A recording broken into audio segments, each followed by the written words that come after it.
Video, ayun, no? Video okay lang yan, di ba? Didinig nyo ba? Meron. Video okay dito? Video okay yun eh. Ang inakala naming bandang gala, ingay lang pala ng videoke na naririnig hanggang sa summit.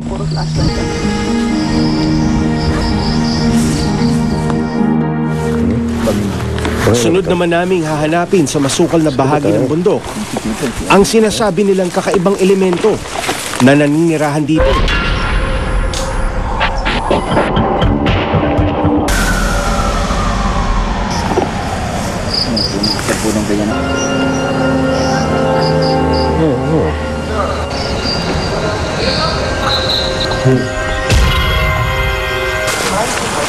May narinig kaming tinig ni Lee sa dakong paraon.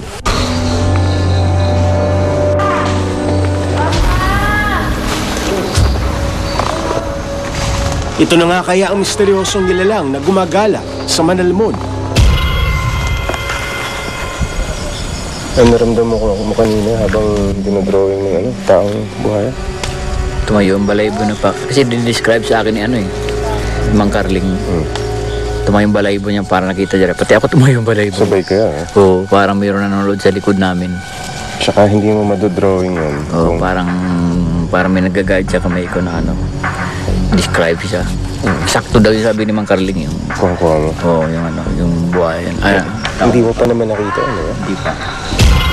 Parang may maingay dun, eh. Pagkat.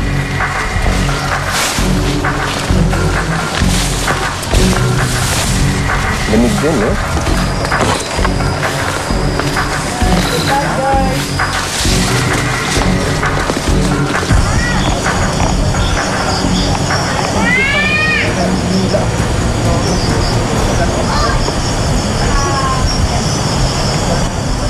Parang banda dun. Takas ng bangin yun eh.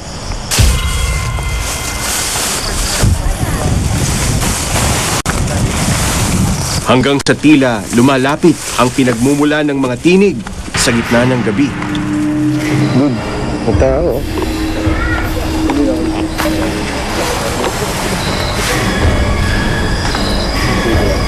Mga tulad din namin pala silang bisita ng Manalmon sa isang lugar na ginawa nilang campsite.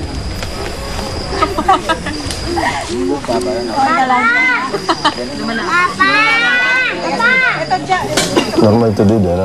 Alin? Yung gano'n. Normal. Ganyan kaingay, no? Hindi pa nga, tahimik yan. Yung mga dati may ingay. Tahimik yan. Ginagawa niyo ito tayo sa oras ng gabi? Sa oras ng gabi, dapat. Ipinagpatuloy namin ang trekking sa kalaliman ng gabi. Sa mismong puno kung saan nagpakita kay Tatay Carling ang sinasabing taong bayawak, dito namin napagdesisyon ng mag-abang.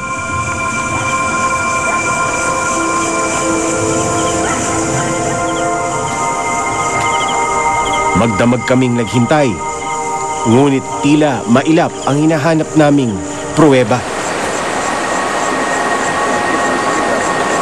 Hindi man nakita ng aming mga mata ang mga kakaibang nilalang, maging si Julie Vega. Ibang klaseng kababalaghan ang nakita ko. Ang Manalmon pa nga ang nanganganib na maabuso. Madaling araw na nang lisanin namin ang Manalmon. Sa daang pauwi, napadaan ulit kami sa bahay na ito. Wala kaming napatunayan sa aming pag-akyat sa Manalmon. Nanatiling misteryo ang pagkamatay ni Julie Vega at ang bahay na ito ang tanging saksi kung anuman ang nangyari sa aktres. At mga punong ito, naisip kong mag-alay din ng manok katulad ng ginawa raw noon ng mga kamag-anak ni Julie Vega. Ano, dude, alis na tayo dito. Ito yung puno ko sa nag-alay. Dito? Oo, para kay Julie Vega. Kami kasi mga mountaineer, meron kaming parang code.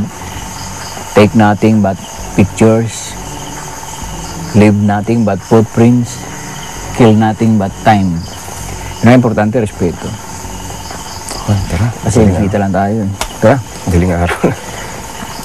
Kasi tayo po. Digo. Nandiyan natin. Respeto. Ito ang mas kailangan ngayon ng Manalmon. dahil mas nakakatakot pa sa kwento ng kababalaghan dito ay ang tuluyang mababoy ang maganda at makasaysayang tanawin ng biyak na bato. At ang mga palaalang iyon ni Lee ay babaunin ko hanggang sa susunod naming paglalakbay.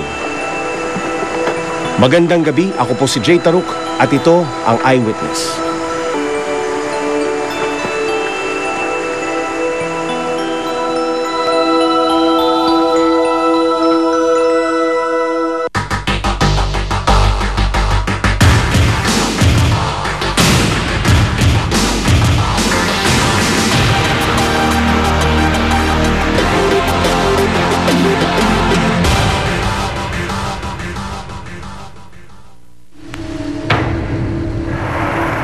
Oh, edi meron na tayong private road.